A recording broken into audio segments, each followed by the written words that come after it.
ಇನ್ನು ಪ್ರಯಾಗ್ರಾಜ್ನ ಕುಂಭಮೇಳದ ಪುಣ್ಯ ಸ್ನಾನಕ್ಕೆ ಸಂಬಂಧಪಟ್ಟಂತೆ ರಾಜಕೀಯ ಜಟಾಪಟಿ ಆರಂಭ ಆಗಿದೆ.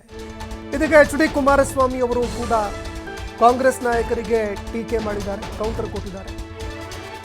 ಕಾಂಗ್ರೆಸ್ನವರಿಗೆ ಟೀಕೆ ಮಾಡೋದೇ ಕೆಲಸ, ಏನೇ ಆದರೂ ಕೂಡ ಕಾಂಗ್ರೆಸ್ನವರಿಗೆ ಕೇವಲ ಟೀಕೆ ಮಾಡೋದು ಕೆಲಸ.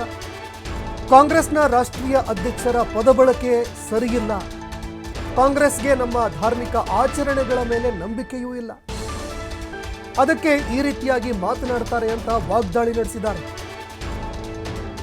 ಕೇಂದ್ರ ಸಚಿವ ಎಚ್.ಡಿ. ಕುಮಾರಸ್ವಾಮಿ ಕಾಂಗ್ರೆಸ್ ಪಕ್ಷದ ನಾಯಕರ ವಿರುದ್ಧ ವಾಗ್ದಾಳಿ ನಡೆಸಿದ್ದಾರೆ.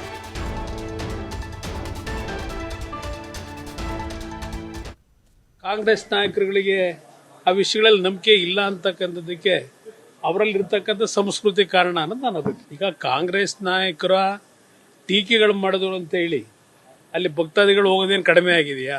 ಅದರ ಅವಶ್ಯಕತೆ ಇರಲಿಲ್ಲ. ಒಬ್ಬ ಕಾಂಗ್ರೆಸ್ ಪಕ್ಷದ ರಾಷ್ಟ್ರೀಯ ಅಧ್ಯಕ್ಷರು ಬಳಕೆ ಮಾಡಿರ್ತಕ್ಕಂಥ ಪದಗಳಿದೆಯಲ್ಲ, ಇದು ವೈಯಕ್ತಿಕವಾಗಿ ಎಲ್ಲಿಗೆ ಹೋಗ್ತಾ ಇದ್ದೇವೆ ಅಂತಕ್ಕಂಥದ್ದು ಮುಖ್ಯ. ಇಲ್ಲಿ ಇತ್ತೀಚೆಗೆ ಬೆಳಗಾವಿನಲ್ಲಿ ಮಹಾತ್ಮ ಗಾಂಧಿಯವರು ಬೆಳಗಾವಿಗೆ 1924ರಲ್ಲಿ ಬಂದಂಥ ಒಂದು ನೆನಪು ಅಂತ ಹೇಳಿ ಗಾಂಧೀಜಿಯವರ ಹೆಸರಿನಲ್ಲಿ ಜೈ ಬಾಪು, ಜೈ ಭೀಮ್, ಜೈ ಸಂವಿಧಾನ ಅಂತಕ್ಕಂಥ ಘೋಷಣೆಯೊಂದಿಗೆ ಪಾಪ ಎಲ್ಲ ಕಾಂಗ್ರೆಸ್ ನಾಯಕರು ಏನು ದೊಡ್ಡ ಮಟ್ಟದಲ್ಲಿ ಗಾಂಧೀಜಿಯವರ ಸ್ಮರಣೆ ಮಾಡಿದ್ದಾರೆ.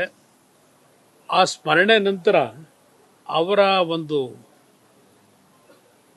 ಪದಗಳು ಬಂದಿರತಕ್ಕಂಥ ಒಂದು ಪದ ಬಳಕೆ ಇದೆಯಲ್ಲ, ವಾಗ್ಜರಿ, ಅದು ನಿಜಕ್ಕೂ ಗಾಂಧಿಯವರ ಬಗ್ಗೆ ನಿಜಕ್ಕೂ ಅವ್ರ ಹೃದಯದಲ್ಲಿ ಆ ರೀತಿಯ ಒಂದು ಗೌರವಿತವಾದಂಥ ಭಾವನೆ ಇದ್ದರೆ ಅಂಥ ಒಂದು ಪದಪುಂಜಗಳು ಹೊರಗೆ ಬರ್ತಿರಲಿಲ್ಲ ಅನ್ನೋದು ನನ್ನ ಅಭಿಪ್ರಾಯ. ಕಾಂಗ್ರೆಸ್ ನಾಯಕ